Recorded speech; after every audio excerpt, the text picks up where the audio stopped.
en el Museo del Prado y les agradezco mucho su presencia. Quiero felicitar en primer lugar a Alejandro Vergara, a la Fundación de Amigos del Museo del Prado y a la Fundación Santander por organizar y promover este curso sobre Rubens, un artista que es sobradamente conocido, pero que, como estamos viendo a lo largo de este curso, nos podemos acercar a su figura y a su obra desde numerosas e interesantes perspectivas.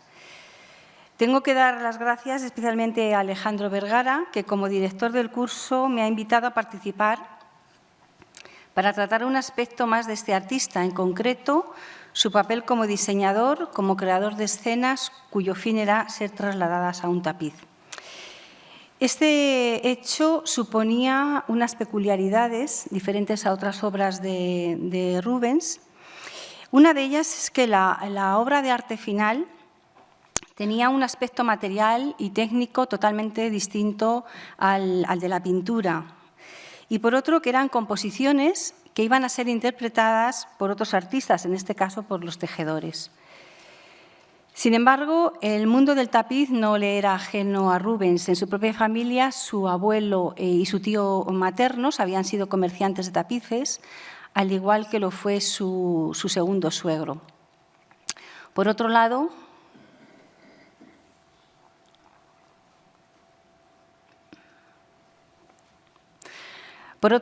él ya conocía las peculiaridades de ese tipo de trabajo a través de su maestro Otto van Bien, quien había diseñado las escenas para la serie de tapices de las batallas del archiduque Alberto. Uno de los paños es este que les muestro aquí. Y les invito a que se fijen bien en la estética de este tapiz para que luego puedan comparar y ver todas las innovaciones que incluye Rubens en el arte de la tapicería.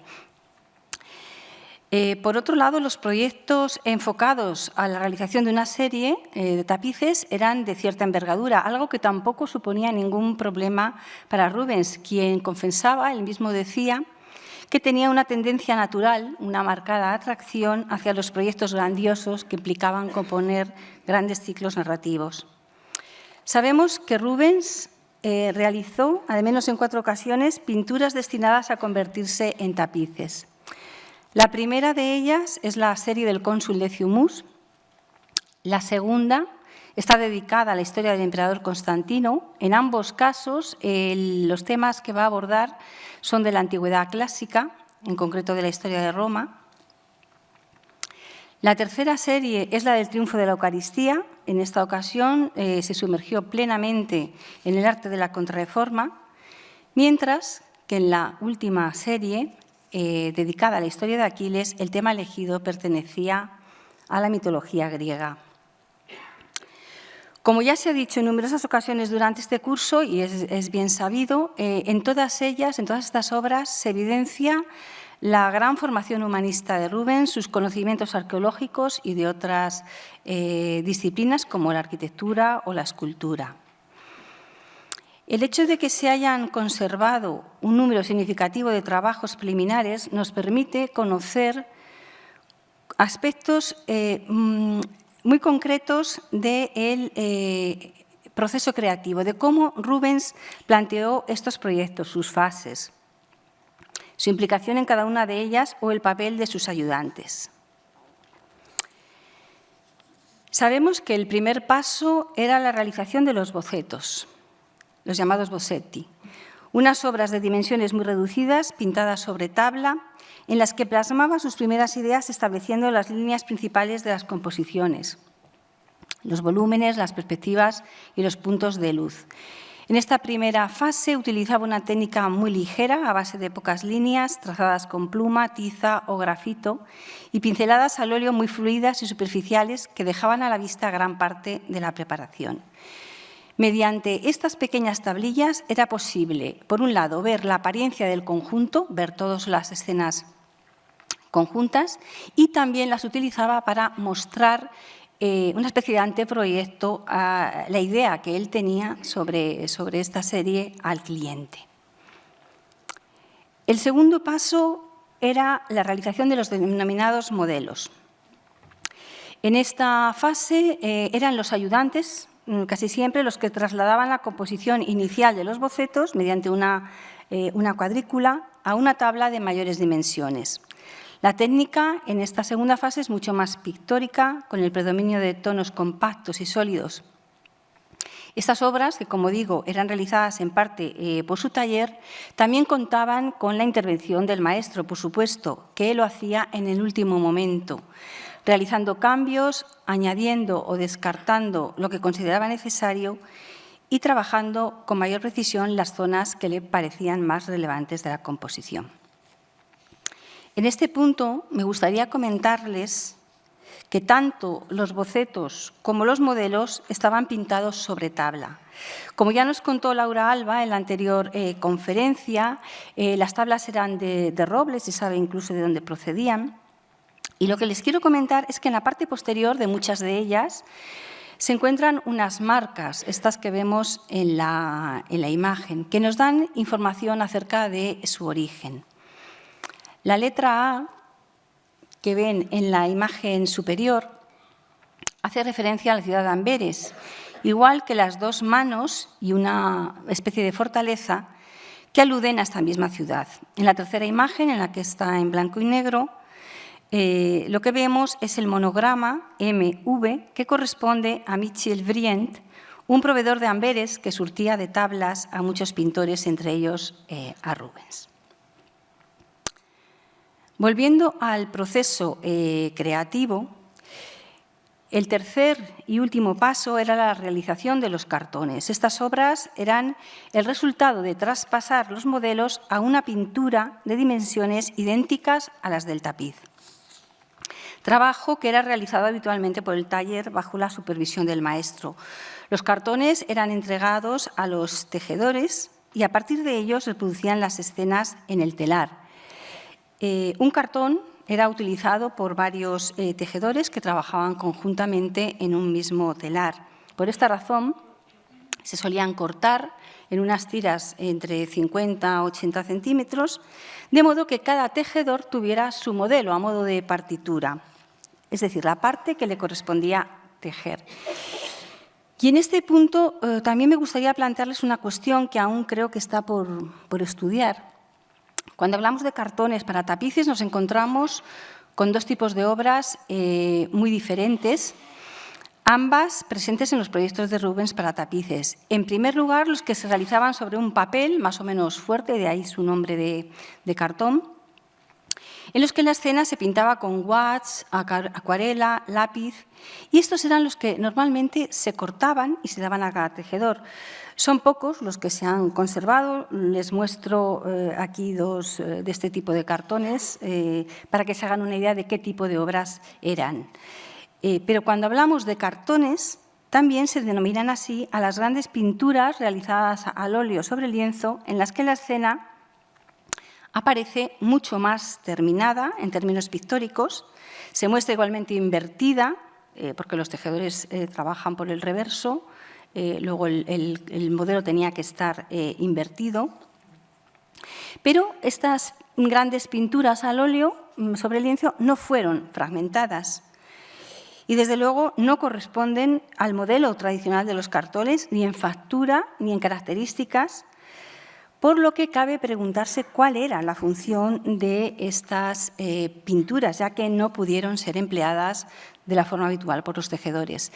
Yo he llegado a pensar que tal vez era como una carta de colores, una referencia respecto al colorido que era tan importante en la obra de Rubens.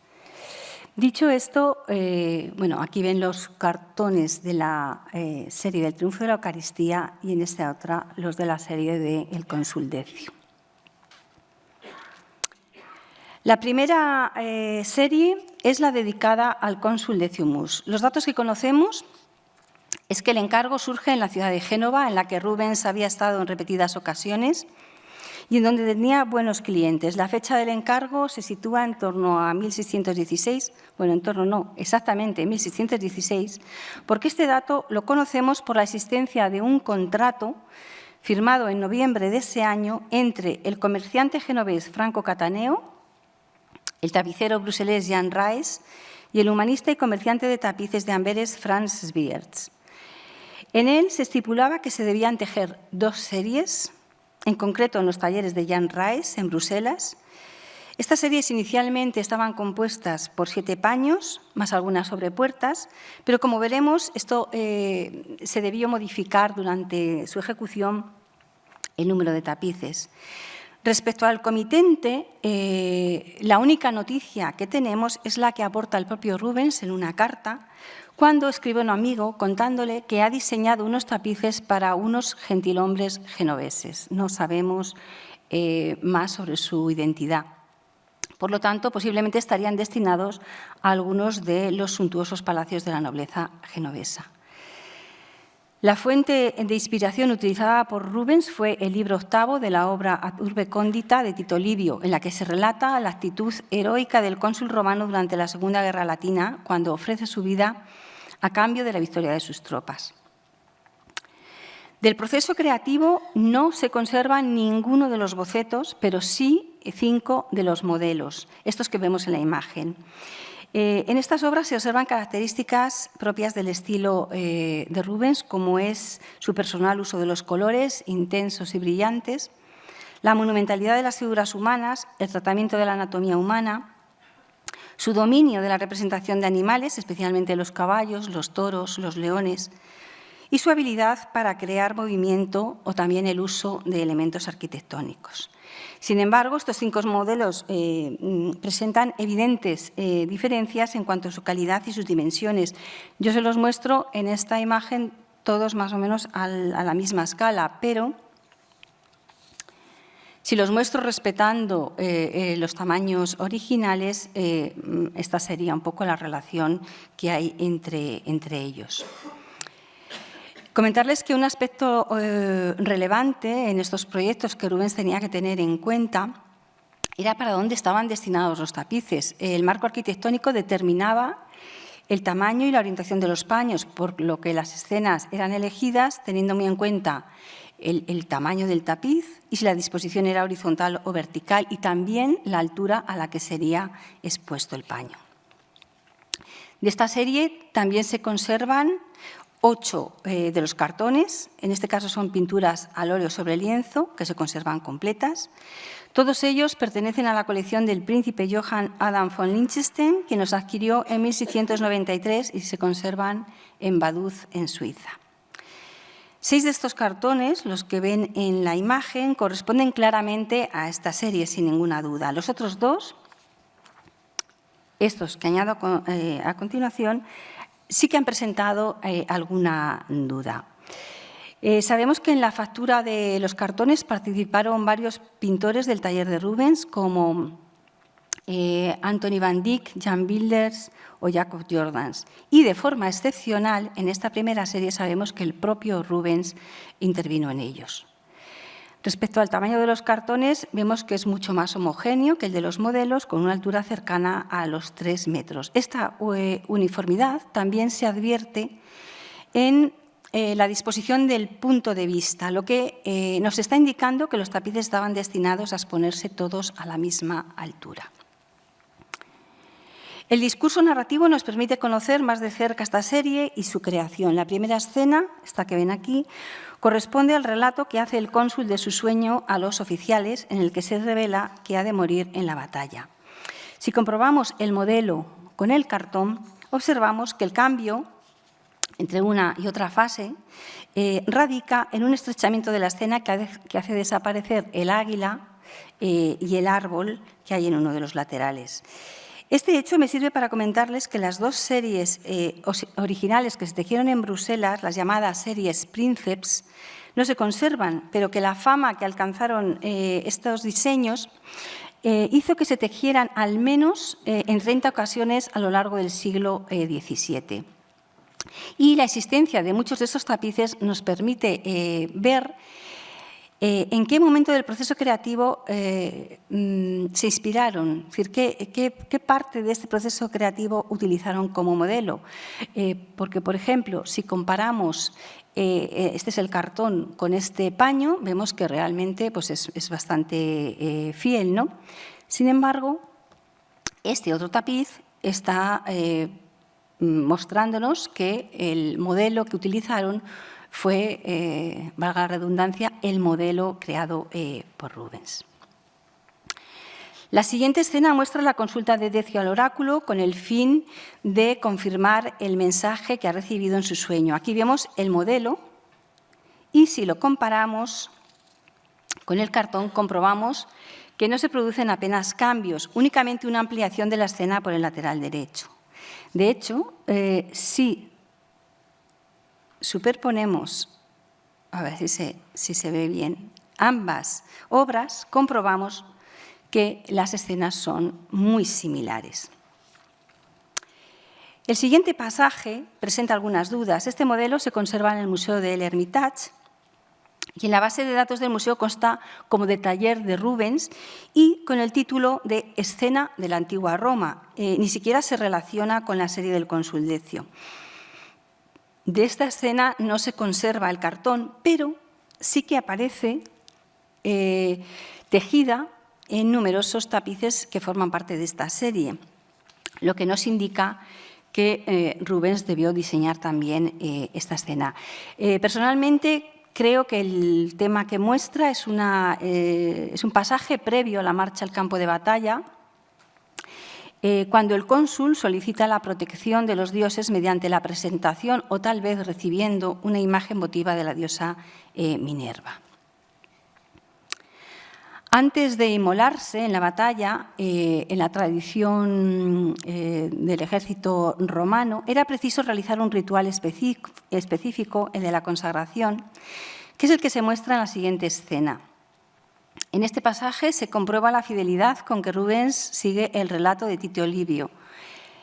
Les muestro, no sé si se alcanza a ver, pero os lo voy a leer, el párrafo en el que se describe este momento. Tito Livio dice: el pontífice le ordenó llevar la toga de pretesto, cubrirse la cabeza y, tocándose la barbilla con una mano sacada por debajo de la toga, pronunciar de pie sobre una jabalina una oración.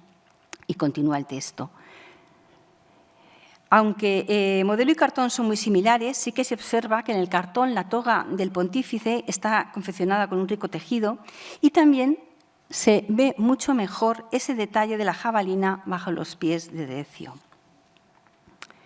La marcha del cónsul a la batalla despidiéndose de los líctores se ve únicamente en el cartón, no se conserva ningún modelo de esta escena, pero nuevamente podemos ver el resultado de esta composición en algunos de los tapices de las series que se conservan.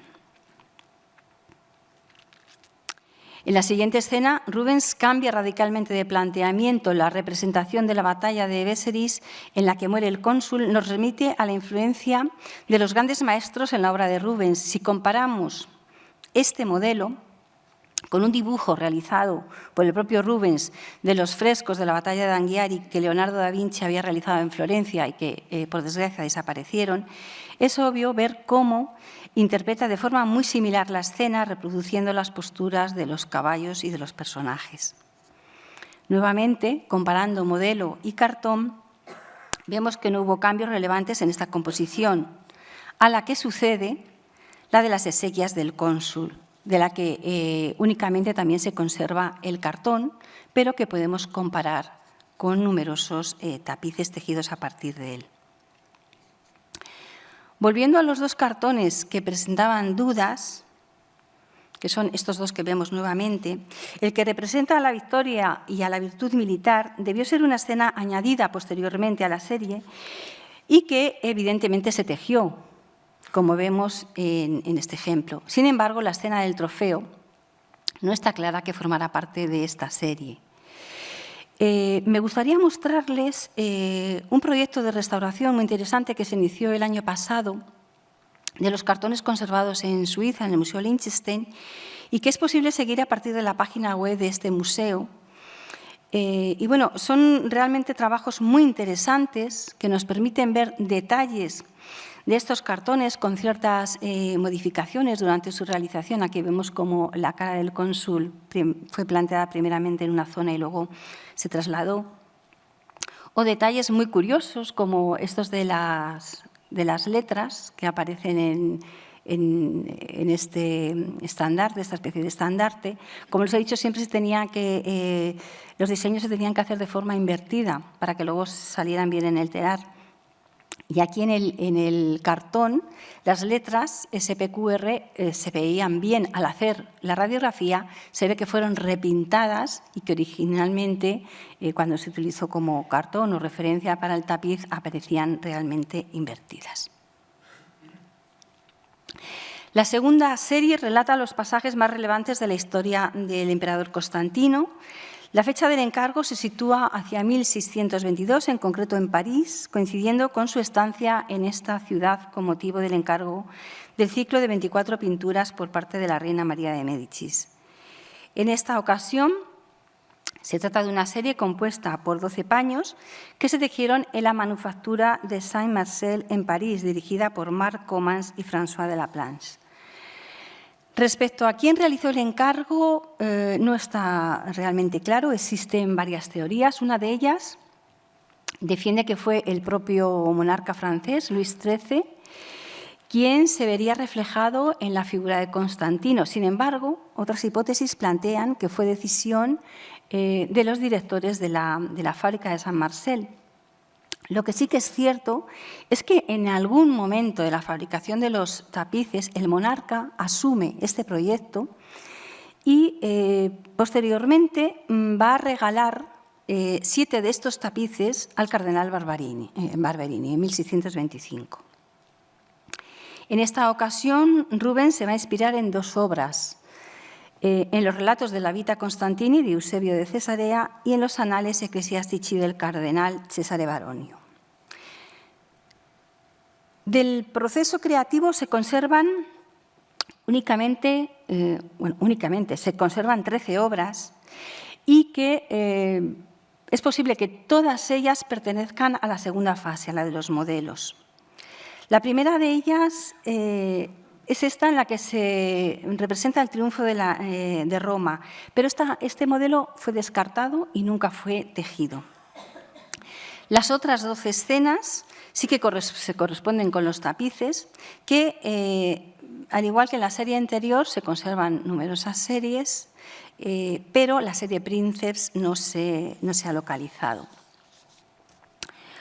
Observando formalmente, esto me voy a referir solamente al aspecto formal, estos modelos, podemos hacer varios grupos que responden a una misma forma de concebir la escena y también coinciden en aspectos técnicos.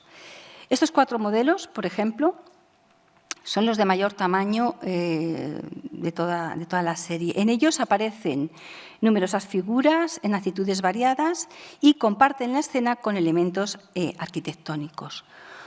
Otro grupo estaría enmarcado por 2 modelos que son algo más pequeños. Uno de ellos sería el de la Fundación de Constantinopla, que dan paso a un grupo de 4 obras más pequeñas, cuya factura es mucho más próxima a la de los bocetos y no tanto a la de los modelos. Son composiciones mucho más sencillas, con menos figuras, y cerrando este grupo estaría otra escena similar a la primera que les he mostrado, con la que tiene evidentes similitudes en factura y colorido. Otro grupo lo formarían estas 2 escenas, que nos remiten a la de la batalla de Béceris de la serie anterior. Son de tamaño bastante reducido, pero aquí la composición es totalmente diferente a las otras que hemos visto.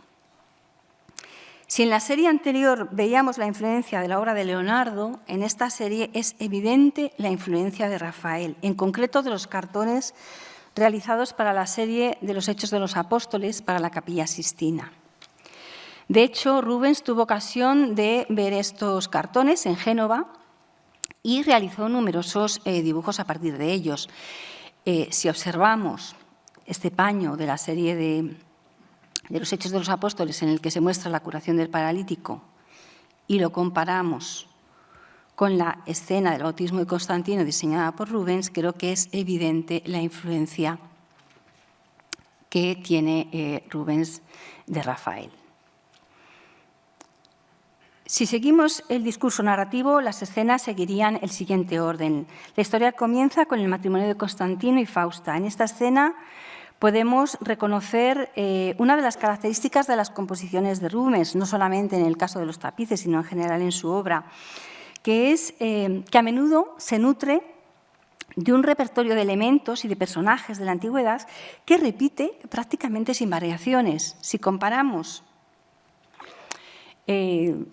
esta escena con la anterior, la de la escena del oráculo, vemos, por ejemplo, que aparece el mismo altar de sacrificios, es el mismo, no hay prácticamente ninguna variación.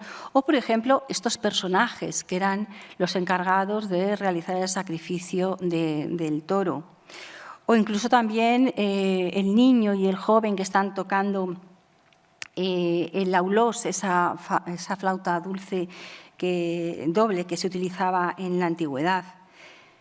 Como en otras series, el hecho de que se conserven bastantes series tejidas nos permite ver cuál era el resultado final de estos diseños. La siguiente escena es la conversión de Constantino, y al igual que en la escena anterior,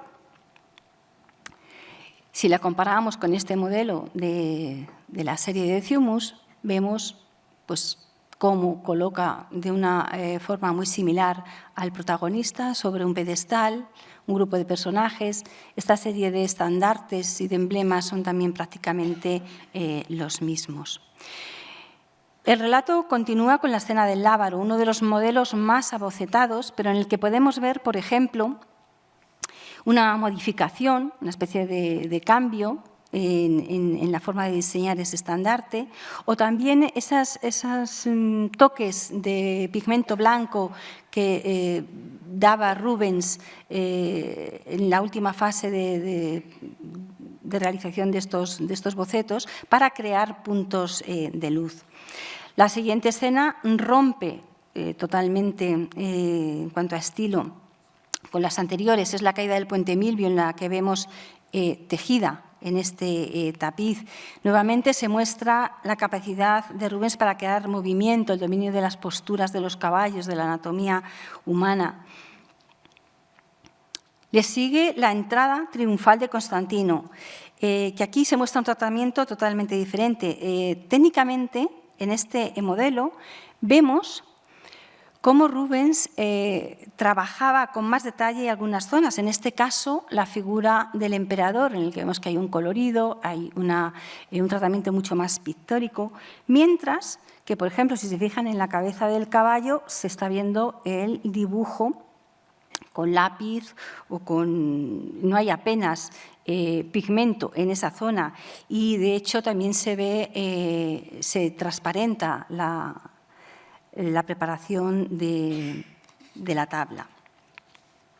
Y aquí podemos ver cómo era el resultado ya en el tapiz tejida la escena.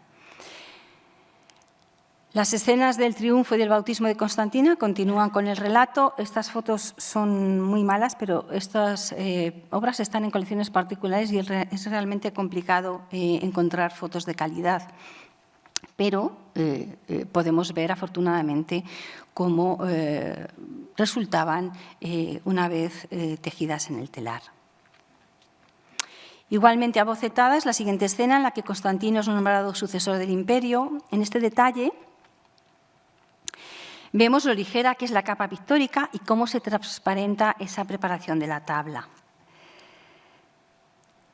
La escena de la batalla entre Constantino y Licinio rompe de nuevo el relato, que continúa con la adoración de la cruz, que vemos aquí junto a uno de los tapices, y la fundación de Constantinopla y la muerte de Constantino son las dos escenas que cierran el relato.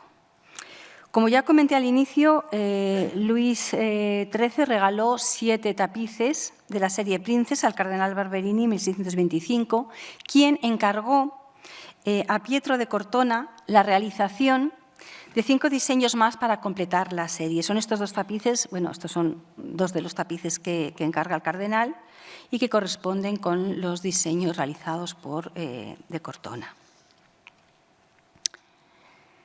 La tercera serie es la del triunfo de la Eucaristía. Tradicionalmente se ha considerado que fue encargada en 1625, en este caso por Isabel Clara Eugenia, gobernadora de los Países Bajos, de cuya corte era pintor, como bien saben, Rubens, además de ejercer como diplomático. Los tapices se tejieron en Bruselas, en los talleres de Jan Raes y Jacob Goebbels, con ayuda al menos de otros dos tejedores, Jacques Faubert y Hans Verboert.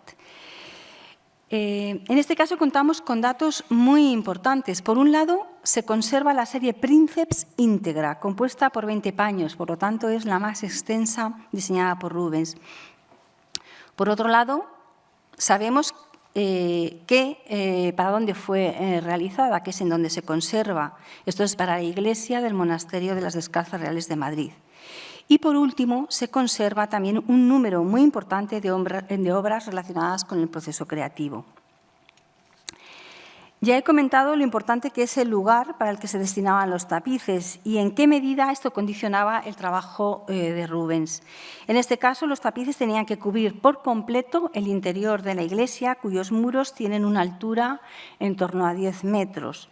Rubens idea una solución muy novedosa. Decide distribuir los tapices en 2 niveles, algo que ya había hecho Rafael en la Capilla Sixtina, pero lo que es realmente novedoso es cómo conecta todas las escenas. Lo que hace es sustituye las habituales cenefas por un marco arquitectónico, con columnas toscanas fajadas para los paños situados en el nivel inferior y columnas salomónicas para los del nivel superior. Este marco arquitectónico a la vez les sirve para, en la mayoría de los paños, para sostener un tapiz fingido, que es este detalle que aparece en la escena. Es decir, él crea lo que se conoce como un trampantojo, una ilusión óptica dentro del tapiz. Y es lo que vamos a ver después más claramente. Las obras que se conservan del proceso creativo son, en primer lugar, 11 bocetos. Estos 7 que vemos en la imagen se conservan en el Fitzwilliam Museum de Cambridge. Se trata de tablitas muy pequeñas. Estas pinturas miden en torno a 16 centímetros de alto, para que se hagan una idea. Es como una especie de azulejo. 2 más se encuentran en Bayona. Como ven, son obras muy ligeras, pero en las que ya se ve la estructura de las composiciones. Aquí vemos uno de los bocetos para los tapices más pequeños de la serie y el boceto del Museo de Fine Arts de Chicago, que presenta, es muy interesante porque presenta un grupo de 5 tapices dispuestos en una de las paredes de la iglesia. Es el único que nos transmite esa idea de Rubens para cubrir por completo las paredes de la iglesia. Este boceto, que lo que representa es el triunfo de la esperanza, es el único que no se tejió y, como veremos más tarde, yo creo que debió ser sustituido por otra escena, pero la composición se aprovechó en parte. Respecto a los modelos, se conservan 15, 6 aquí en el Museo del Prado y el resto repartidos en diferentes museos del mundo. Estos que vemos aquí, en Boston y en Bruselas, en California, en Francia, en Bayona, en Inglaterra. Como ven, están muy repartidos, pero también son muchos, son 15 los que se conservan. Estos corresponden también a los tapices de menor tamaño de la serie. Respecto a los cartones, son 7 los conservados, en esta ocasión también pintados al óleo sobre lienzo. 5 se conservan en el Ringling Museum de Sarasota y otros 2, bueno, aquí les muestro cómo los tienen expuestos, para que también puedan ver, al haber allí espectadores, el gran tamaño de estas pinturas, igual al del tapiz. Y otros 2 pertenecen al Museo del Louvre, pero se encuentran depositados en el Museo de Valenciennes. El hecho de conservar todos los tapices y un número importante de trabajos preparatorios nos permite poder observar las composiciones, todas las composiciones, y al contar con el espacio para el que estaban destinados, aunque con algunas modificaciones, la Iglesia de las Descalzas en el 17 y el 18 tuvo algunas intervenciones arquitectónicas, pero esto nos permite conocer un aspecto que en las otras series no nos es posible, que es ver la idea completa, el conjunto de composiciones ideado por Rubens y cómo sería su apariencia global. Así, por ejemplo, vemos que para el presbiterio ideó esta composición, dispuso la escena principal de la serie, el carro triunfal de la Iglesia, en el centro, flanqueado por dos prefiguraciones eucarísticas, la caída del maná y el profeta Elías y el ángel. En las paredes laterales agrupó 4 tapices en cada una de ellas. En el lado este reunió a personajes que destacaban por su defensa del triunfo de la Eucaristía, junto a 2 escenas que aluden a los sacrificios paganos y de la antigua ley. Es muy curioso porque, como les decía, con este recurso lo que hace Rubens es poder conectar unas escenas con otras de forma que desde el interior, la persona que estaba en el interior de la iglesia lo que veía era una decoración unitaria. Y si se fijan, por ejemplo, en los 2 tapices de abajo, funcionan como un puzzle, coinciden, ¿no?, la forma de recoger el tapiz en las columnas. Hay un ritmo en toda la composición que solamente se percibe cuando, gracias a las fotografías, podemos ponerlos juntos. En la pared oeste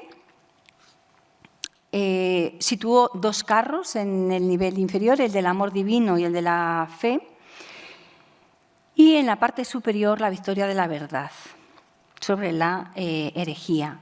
Y en esta pared se encontraba la tribuna de los cantores y aquí optó por situar un tapiz con la imagen del rey David tocando el arpa. A los pies del templo se disponían 5 escenas, son estas que hemos visto en el boceto de Chicago, a modo de retablo en torno a la reja del coro de las religiosas.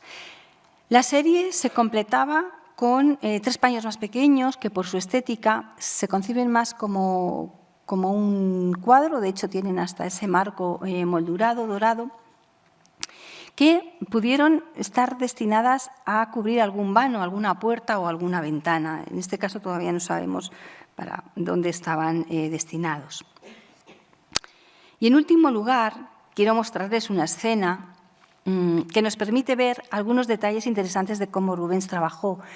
También es un paño que yo creo que servía de conexión entre el interior de la iglesia y el claustro de capellanes. Todos se utilizaban para decorar la iglesia en celebraciones eucarísticas, en Semana Santa y en la octava del Corpus. Pero, bueno, que es un paño que es interesante y que, como digo, nos permite ver cómo trabajó Rubens y qué tipo de modificaciones tuvo que hacer. Seguramente porque cuando él comienza a diseñar esta serie no conoce la Iglesia de las Descalzas. Él, cuando viene a Madrid en 1628 es cuando que ya han llegado algunos de los tapices, tiene ocasión de ver, y yo creo que es ahí cuando hace algunas modificaciones respecto a esta serie. En este paño se representa el encuentro entre Abraham y Melquisedec y se conserva el boceto inicial, pero también, curiosamente, contamos con 2 modelos. Uno es el conservado aquí en el Museo del Prado, el otro está en la National Gallery de Washington.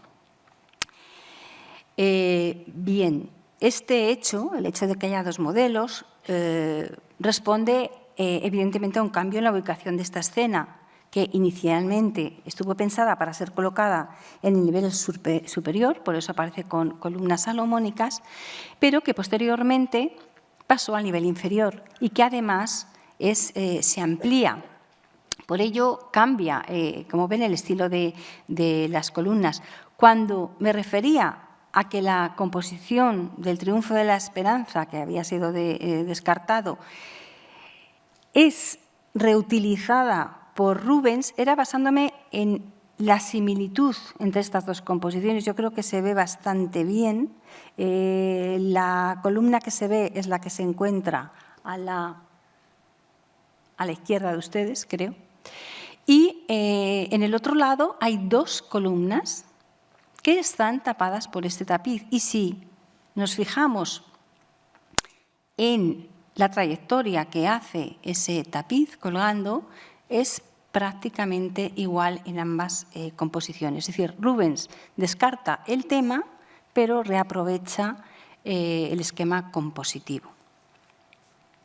Como digo, en esta escena hay un cambio radical en el punto de vista y esto Rubens lo tiene que tener muy en cuenta, especialmente en los elementos arquitectónicos. No solamente, y les vuelvo a superponer la escena, no solamente hay una amplitud, la escena se hace más grande, sino que el primer diseño estaba pensado para ser contemplado a más de 5 metros de altura, mientras que la segunda composición va a estar prácticamente a la altura del espectador, algo que cambia sustancialmente el punto de vista.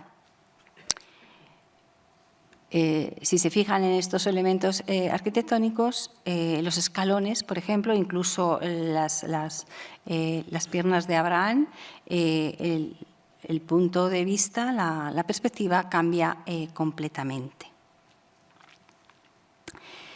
La última serie es la de la historia de Aquiles, que fue realizada entre 1630 y 1635. Esta serie estaba compuesta por 8 paños y fue tejida en el taller de Daniel Egermans en Bruselas. Respecto al responsable del encargo, no tenemos tampoco datos precisos. Algunas hipótesis plantean que fue por iniciativa del suegro de Rubens, Daniel Fourment, comerciante de tapices, ya que mantenía, es decir, conservaba en su taller los 8 bocetos, los cartones y los paños ya tejidos. Sin embargo, otras hipótesis tienen en cuenta que se trataba de un proyecto costoso, estaba tejido en seda, lana y tenía hilos de plata. Y además de que la temática no era demasiado común. Esta otra opción lo que plantea es que pudo tratarse de una serie promovida por alguna casa real. Pudo ser desde España, por el monarca Felipe IV, o incluso desde Inglaterra, por Carlos I. Pero no lo sabemos, además la serie Princes tampoco se conserva. En este caso estaba dedicada a la vida del héroe griego Aquiles. En este caso Rubens tiene como fuente de inspiración el poema Aquileida de Estacio y la Ilíada de Homero. De esta serie se conservan todos los bocetos, la primera fase del proceso creativo, que en esta ocasión van a estar realizados de forma más definida que en las anteriores series, aunque se observan igualmente diferencias técnicas entre ellos. En algunos, por ejemplo, utilizó tiza negra para dibujar, pero en otros obvia este paso y directamente realiza el boceto con el pincel de forma muy espontánea, con pinceladas ligeras y muy transparentes, mientras que en otros vamos a ver que utilizó una pintura mucho más densa, mucho más próximo a lo que sería un cuadro terminado. Lo que sí que se ve en todos estos proyectos es que Rubens es muy versátil y tiene una forma de trabajar muy diversa, no es siempre igual. 7 de estos bocetos se conservan en el Museo Beijmans van Beuningen de Rotterdam, estos 3 que vemos aquí, más estos 4, y el 8º se conserva en el Detroit Institute of Art de Detroit. El esquema compositivo de estas escenas, y seguramente ya lo han advertido, se relaciona con las de la serie del Triunfo de la Eucaristía, ya que nuevamente están enmarcadas por un elemento arquitectónico. los llamados termes, estas estelas en forma de pirámide invertida rematadas por una cabeza humana. También son herencia de la serie anterior las cartelas, los amorcillos con guirnaldas y los objetos simbólicos dispuestos a modo de bodegón en el primer plano de cada escena. También se conservan los 8 modelos realizados con una técnica más densa y opaca, y en ellos predomina la participación de su taller. Comparándolos con los bocetos, por ejemplo, aquí vemos boceto y boceto y modelo, se observa cómo modificó significativamente algunas de las escenas, cambiando el diseño, agrandando las figuras, añadiendo detalles, incluso empleando diferentes técnicas y, en algunas ocasiones, utilizando pinceladas de color, pero en otras, como les decía, priorizando el dibujo. Las 3 primeras escenas relatan episodios de la infancia y juventud de Aquiles. Esta es la primera de ellas, cuando Tetis sumerge a su hijo Aquiles en el río Estige para hacerlo invulnerable, para hacerlo inmortal. En la segunda escena, esta que vemos aquí nuevamente, boceto y modelo, se representa la educación de Aquiles a cargo de su abuelo. Y, por último, la escena de Aquiles descubierto con las hijas de Licomedes. Al igual que en las otras series, se tejieron varias series de tapices a partir de estos diseños. Por ejemplo, este que vemos aquí, de esta última escena que les he mostrado. En el segundo grupo, lo que encontramos son 5 escenas que versan sobre episodios de la guerra de Troya. En esta vemos la ira o la cólera de Aquiles.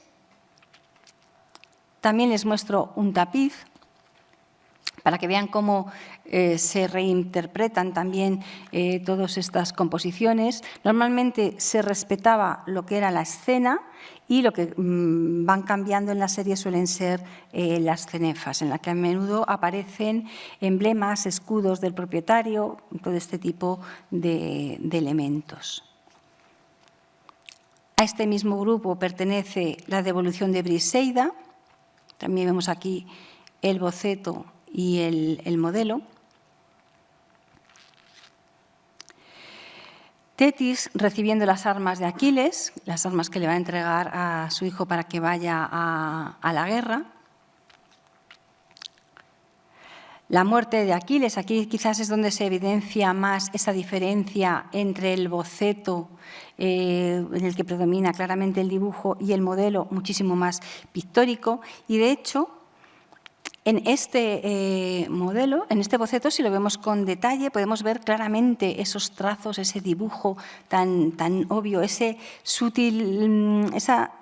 utilización de las sombras para crear volúmenes y definir el espacio con toques muy concretos.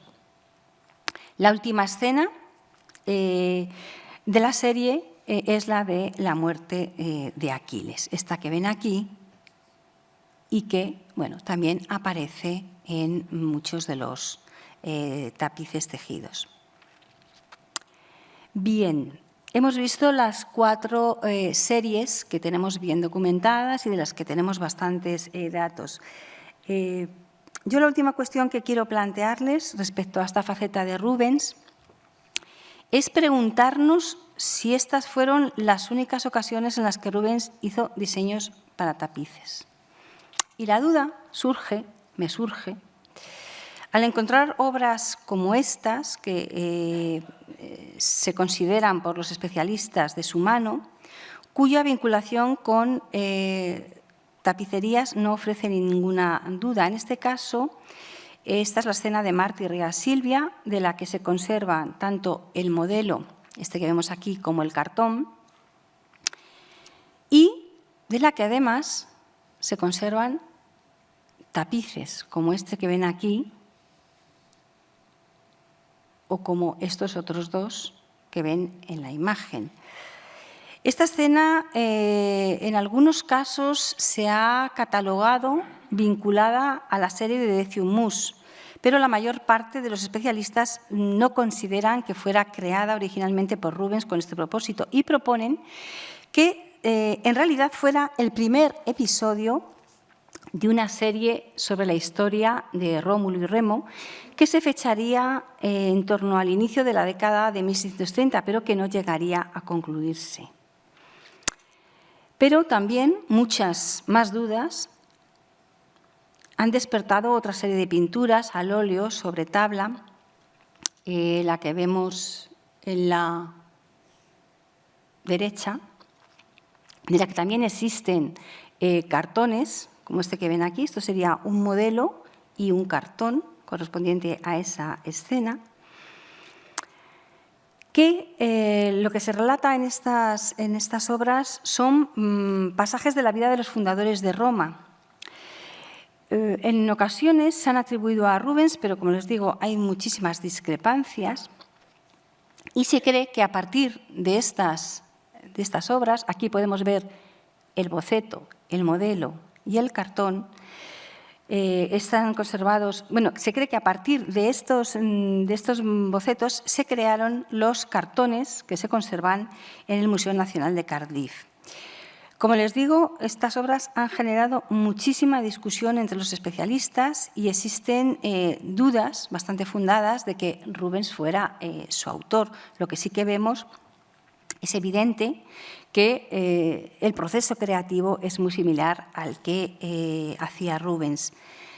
Lo que sí que evidencian es la profunda influencia que Rubens tuvo en el arte de la tapicería y la impronta que dejó su peculiar estilo, que fue imitado y reproducido desde fechas muy tempranas a través del gran número de copias de sus diseños que circularon por toda Europa y Nueva España y que sirvieron para tejer nuevas series. Muchas gracias.